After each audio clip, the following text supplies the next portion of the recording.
Hi friends, welcome to our channel. ఈరోజు మన ఛానల్లో ఉల్లి కారంతో దొండకాయ ఫ్రైని చూపించబోతున్నాను. చాలా టేస్టీగా, కొంచెం వెరైటీగా మనం రెగ్యులర్గా చేసే దొండకాయ కర్రీ లా కాకుండా కొంచెం డిఫరెంట్గా ఇలా చేయండి. ఈ ఫ్రై అనేది చాలా బాగుంటుంది. వేడి వేడి రైస్లో యాడ్ చేసుకొని తింటే కడుపు నిండా కమ్మగా తినేయచ్చు ఫ్రెండ్స్.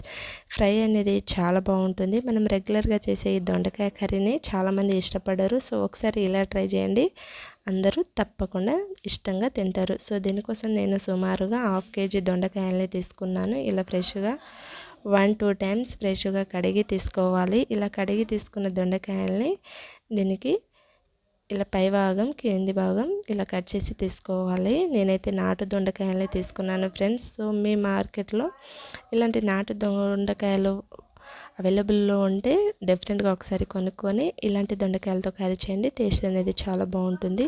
సో నేనైతే 2 రకాలుగా కట్ చేసి తీసుకున్నాను ఫ్రెండ్స్. ఇలా మనం మధ్యలో నుంచి కట్ చేసి కూడా తీసుకోవచ్చు. సో ఇలా నచ్చకపోతే మీకు ముక్కలు అనేవి చిన్నవిగా అనిపిస్తే ఇలా 4 భాగాలుగా కట్ చేసి తీసుకోవచ్చు. మనకి ఎలా నచ్చితే అలా కట్ చేసి సన్నగా కట్ చేసి తీసుకోవాలి ముక్కలు అనేది. అలా అయితేనే మనకి ఫ్రైకి చాలా బాగుంటుంది.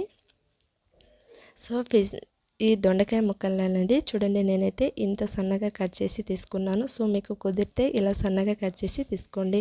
ఇలా కంప్లీట్గా కట్ చేసుకున్న దొండకాయ ముక్కల్ని పక్కన పెట్టేసుకొని స్టవ్ మీద ఒక కడాయి పెట్టుకొని దీంట్లో 2 టేబుల్ స్పూన్ వరకు లేదా 3 టేబుల్ స్పూన్ ఆయిల్ని యాడ్ చేసుకోవాలి. దీంట్లో 1 టేబుల్ స్పూన్ జీలకర్రని, 2 టేబుల్ స్పూన్ వరకు ధనియాలని, 4 లేక 5 ఎండుమిర్చిని యాడ్ చేసుకొని దీంట్లో 2 ఉల్లిపాయలని ఇలా కట్ చేసి యాడ్ చేసుకోండి. మనకి ఇష్టం వచ్చిన షేప్లో కట్ చేసుకోవచ్చు. దీంట్లో 1/2 టీ స్పూన్ సాల్ట్ని కూడా యాడ్ చేసుకొని మనకి ఆనియన్ ముక్కలు అనేది బాగా మగ్గేంత వరకు మగ్గించుకొని తీసుకోవాలి. సో 1 మినిట్ పాటు ఇలా మగ్గాక దీంట్లో 10 దాకా వెల్లుల్లి రెబ్బల్ని యాడ్ చేసుకోవాలి. సో వెల్లుల్లి రెబ్బల్ని యాడ్ చేసుకొని ఇలా మధ్య మధ్యలో కలుపుకుంటూ 2-3 మినిట్స్ పాటు బాగా ఫ్రై అవ్వనివ్వాలి. ఇలా ఫ్రై అయ్యాక మనం ఈ క్వాంటిటీలో ఫ్రై అయితే సరిపోతుంది. ఇలా స్టవ్ ఆఫ్ చేసి ఇదంతా ఒక ప్లేట్లో యాడ్ చేసి పక్కన పెట్టేసుకొని అదే కడాయిలోకి 2-3 టేబుల్ స్పూన్ వరకు ఆయిల్ని యాడ్ చేసుకొని దీంట్లో ఫ్రెష్గా ఉన్న కొంచెం కరివేపాకుని యాడ్ చేసుకొని మనం ముందుగా కట్ చేసి పెట్టుకున్న దొండకాయ ముక్కలు అనేది యాడ్ చేసుకోవాలి.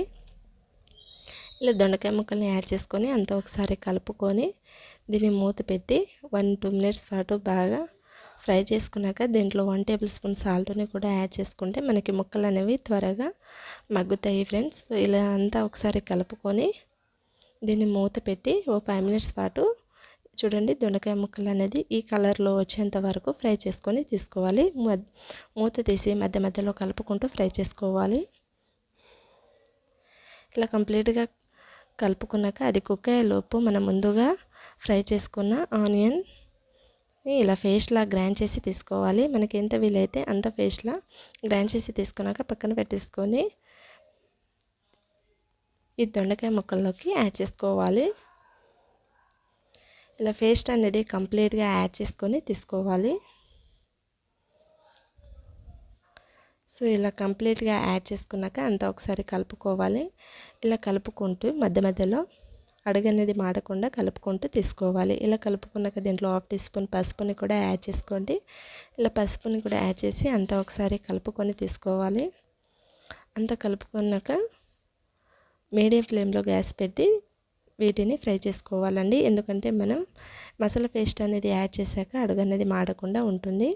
సో దీంట్లో సన్నగా తరిగి పెట్టుకున్న కొంచెం కొత్తిమీరని కూడా యాడ్ చేసుకొని లాస్ట్కి చిటికెడు గరం మసాలాని యాడ్ చేసుకోండి. మీకు టేస్ట్ ఫ్లేవర్ అనేది చాలా బాగుంటుంది. ఇలా అంతా ఒకసారి కలుపుకొని స్టవ్ ఆఫ్ చేసుకొని ఒక సర్వింగ్ బౌల్ తీసుకొని స్టవ్ అవుట్ చేసుకొని వేడి వేడి రైస్లోకి యాడ్ చేసుకొని తింటే చాలా ఇష్టంగా, దొండకాయ అనేది ఇష్టపడని వాళ్ళు కూడా చాలా ఇష్టంగా కడుపు నిండా తినేయచ్చు. ఈ టేస్టీ రెసిపీని మీరు ఒకసారి డెఫినెట్గా ట్రై చేయండి. ట్రై చేశాక మీకు ఎలా కుదిరిందో నాతో కామెంట్ సెక్షన్లో కామెంట్ చేయడం మాత్రం మర్చిపోకండి. ఇలాంటి మరిన్ని టేస్టీ రెసిపీస్ కోసం మన ఛానల్ని తప్పకుండా సబ్స్క్రైబ్ చేసుకోండి. వీడియో నచ్చితే ఒక లైక్ చేయండి. మీ ఫ్రెండ్స్కి, రిలేటివ్స్కి అందరికీ షేర్ చేయండి friends. Thank you for watching all friends.